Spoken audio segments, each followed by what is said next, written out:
কেউ কি শুনেছেন যে পাথর উধাও হয়ে যায়? হ্যাঁ, সম্ভাবনার দেশ বাংলাদেশে এটাও সম্ভব। ওরা শুধু পাথর নিয়ে যায়নি, নিয়ে গেছে লক্ষ লক্ষ মানুষের রিজিকের ব্যবস্থাকে। ওরা নিয়ে গেছে লক্ষ লক্ষ হাজার হাজার মানুষের পর্যটন ব্যবস্থাকে।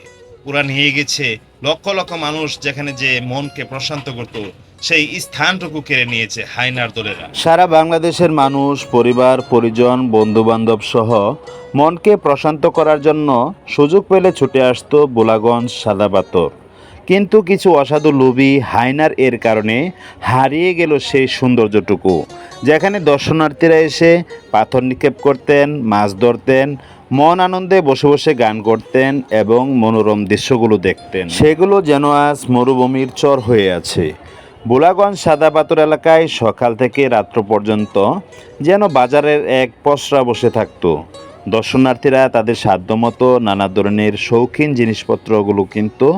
সেগুলো যেন ক্যামেরায় শুধু স্মৃতি হয়ে শোভা পাবে। বিভিন্ন ইলেকট্রনিক মিডিয়া ও খবর এর মাধ্যমে শুনতে ও দেখতেছি লুট হওয়া পাথরগুলো উদ্ধার হচ্ছে এবং সেই সাথে পাথর এলাকায় পাথরগুলো ফিরিয়ে নেওয়া হচ্ছে।